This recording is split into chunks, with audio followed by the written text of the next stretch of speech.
கர்த்தரும் இரட்சகருமாய் இயேசு கிறிஸ்து நீதான் நாமத்தினாலே உங்களை அன்போடு வாழ்த்துகிறேன். ஏசாயா தீர்க்கதரிசன புஸ்தகம் 49ஆம் அதிகாரம் 15ஆம் வசனம்.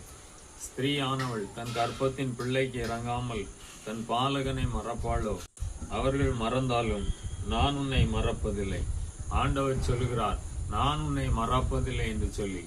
தகப்பன் மறந்து விடலாம், தாய் மறந்து விடலாம், உற்றார் உறவினர்கள், சகோதர சகோதரிகள் மறந்து விடலாம் பிரியமானவர்களே. ஆனால் நமது ஆண்டவராய் இயேசு கிறிஸ்து நம்மை ஒருபோதும் மறப்பதில்லை என்று வேதம் சொல்லுகிறது. வியாதியின் கொடுமையை அனுபவித்து வியாதியினாலே உலகத்தால் கைவிடப்பட்டு மனிதர்கள் மத்தியிலே கைவிடப்பட்டு மனிதர்கள் மறந்து விடலாம். ஆனால் ஆண்டவர் நம்மை ஒருபோதும் மறப்பதில்லை. சீயோனை ஆண்டவர் என்னை கைவிட்டார், ஆண்டவர் என்னை மறந்தார் என்று சொல்லுகிற வேளையிலே நாம் ஆண்டவர் சொல்கிறார், நான் உன்னை மறப்பதில்லை, ஒருபோதும் உன்னை கைவிடுவதில்லை என்று வேதம் சொல்லுகிறது பிரியமானவர்களே.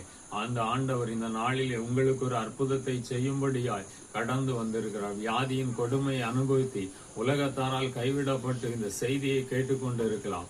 இந்த நாளிலே உங்களுக்கு ஒரு அற்புதம் செய்ய போகிறார். நாம் ஜெபிக்கலாம். பரிசுத்தமுள்ள பரலோகத்தின் பிதாவே, இந்த அருமையான வேலைக்காய் ஸ்தோத்திரம். ஸ்திரீயானவள் தன் கர்ப்பத்தின் பிள்ளைக்கு இறங்காமல் தன் பாலகனை மறப்பாள். அவர்கள் மறந்தாலும் நான் உன்னை மறப்பதில்லை என்று சொன்ன ஆண்டவர் உடைய பிள்ளைகளுக்கு மன இறங்கி கர்த்தர் அற்புதம் செய்யும்.